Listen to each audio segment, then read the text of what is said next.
할렐루야, 우리 하나님을 찬송합니다.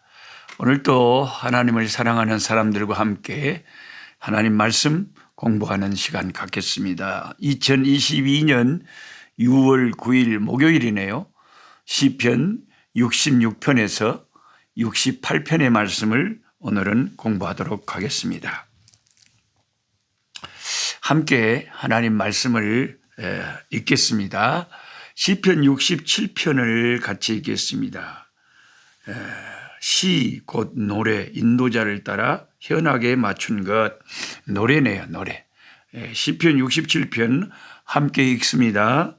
하나님은 우리에게 은혜를 베푸사 복을 주시고 그의 얼굴빛을 우리에게 비추사 주의 도를 땅 위에 주의 구원을 모든 나라에게 알리소서.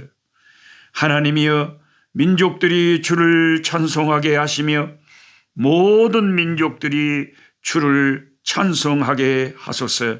아멘. 온 백성은 기쁘고 즐겁게 노래할지니 주는 민족들을 공평히 심판하시며 땅 위의 나라들을 다스릴 것임이니이다.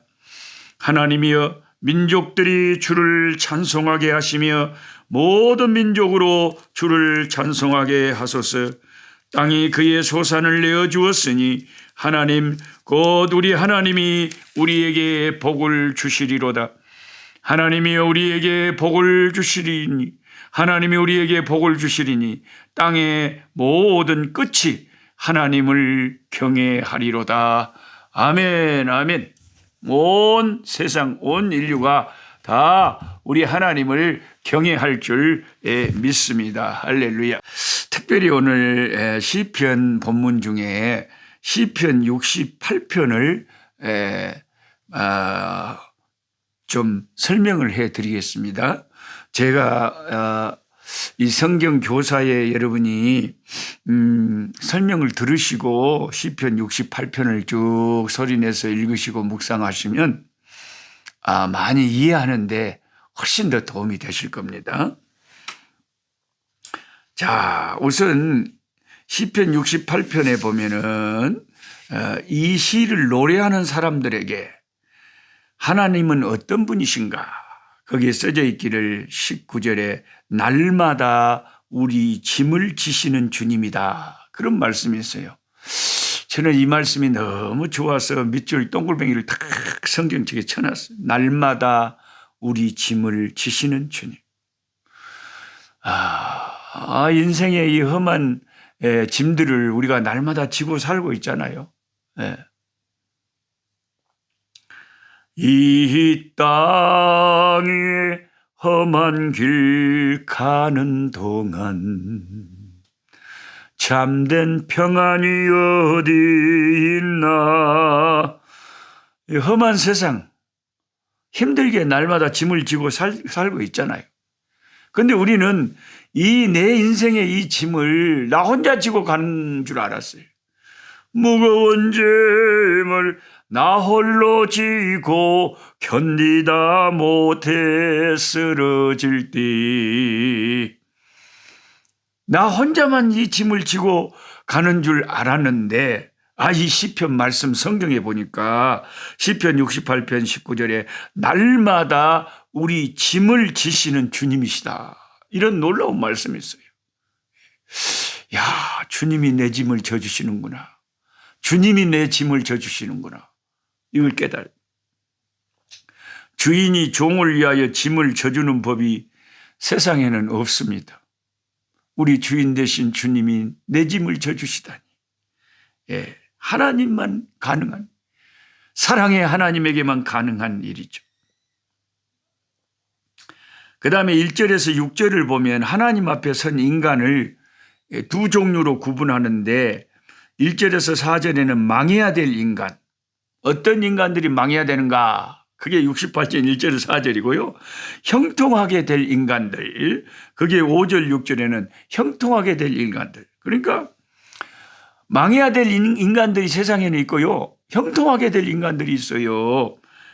하나님의 백성이 되느냐 마느냐의 결단이 필요한 것이 우리 인생입니다.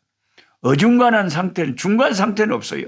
하나님의 백성이냐 아니면 하나님의 백성이 아니냐 하는 거죠. 연옥이라는 것도 없고요. 양다리도 없는 거예요. 오직 하나님의 백성이 되는 길만이 영원히 살 길이죠. 그 다음에 악인의 모습과 의인의 모습이 어떻게 다른지 성경이 말할 때 악인의 모습은요 2절에 연기나 불 앞에 밀 같대요. 참 이 표현이 절묘하잖아요. 불 앞에 밀. 쉽게 말하면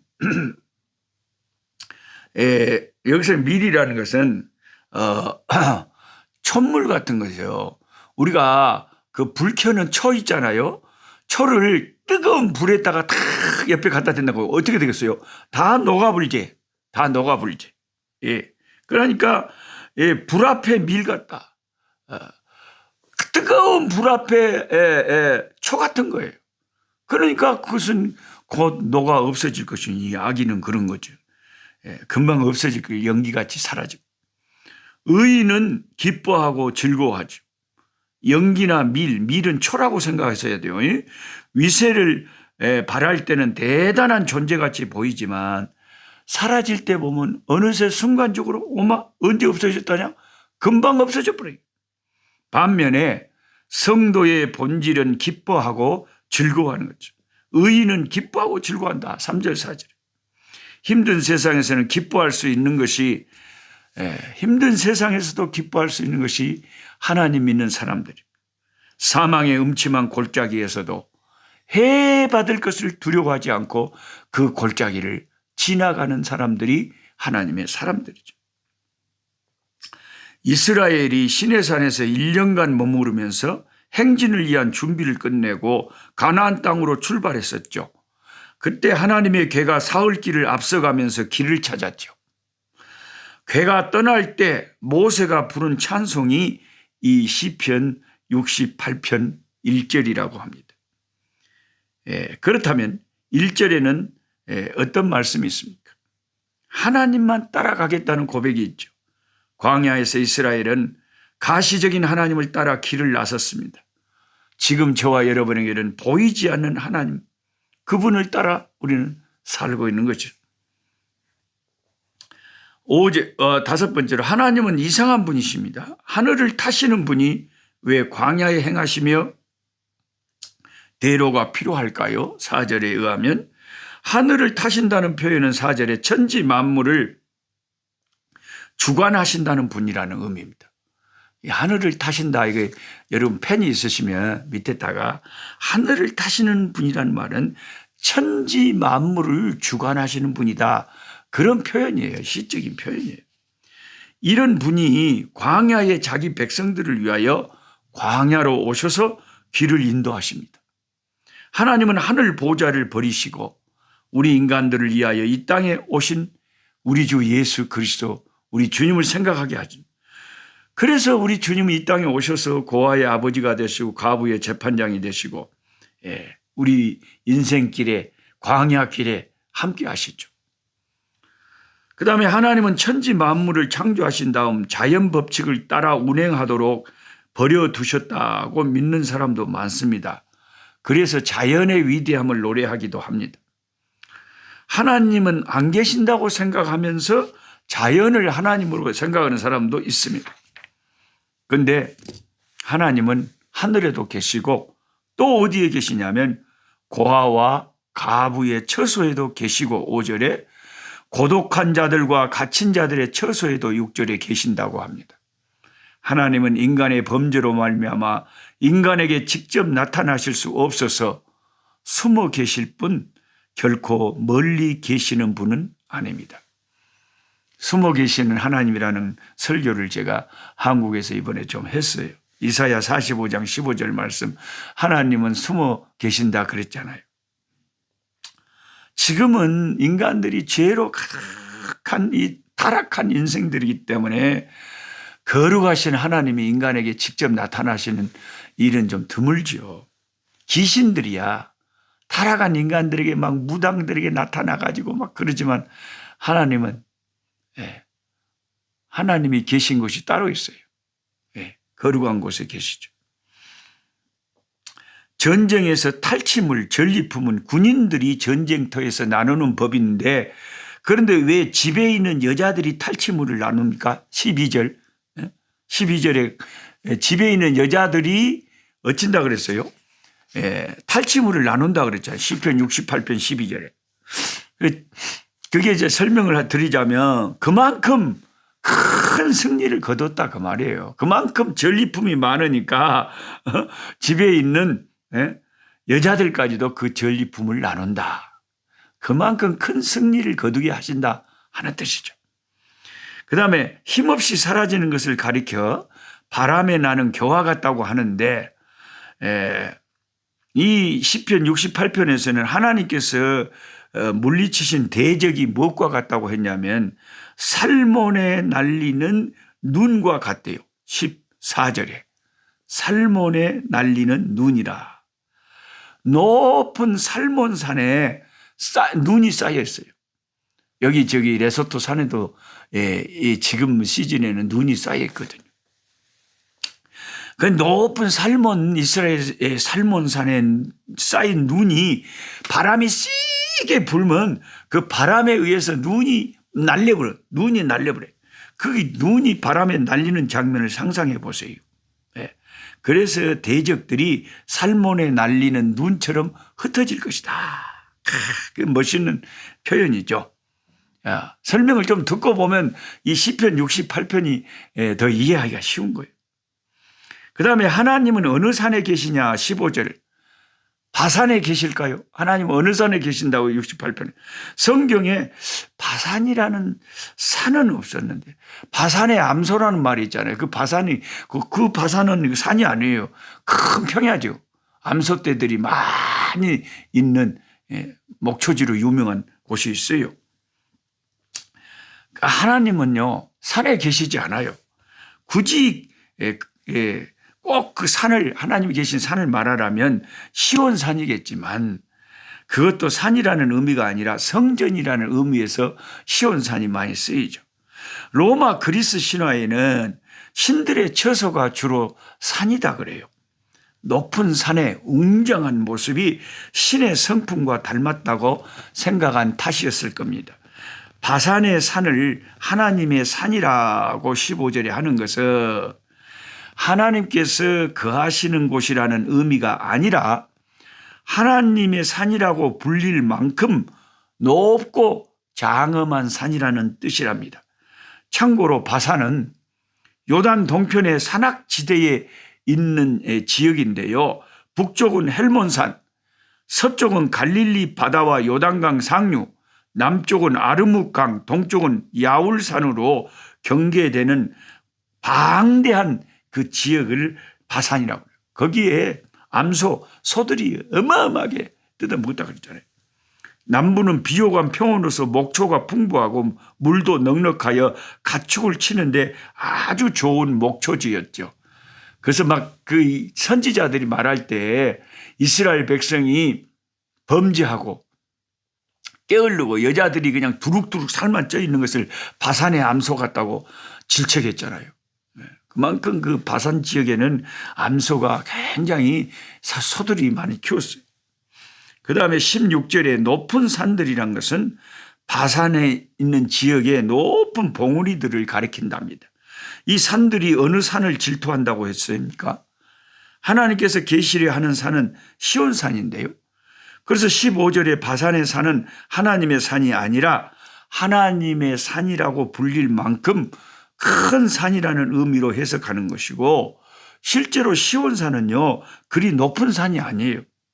예루살렘 성 조그마한 언덕 같잖아요.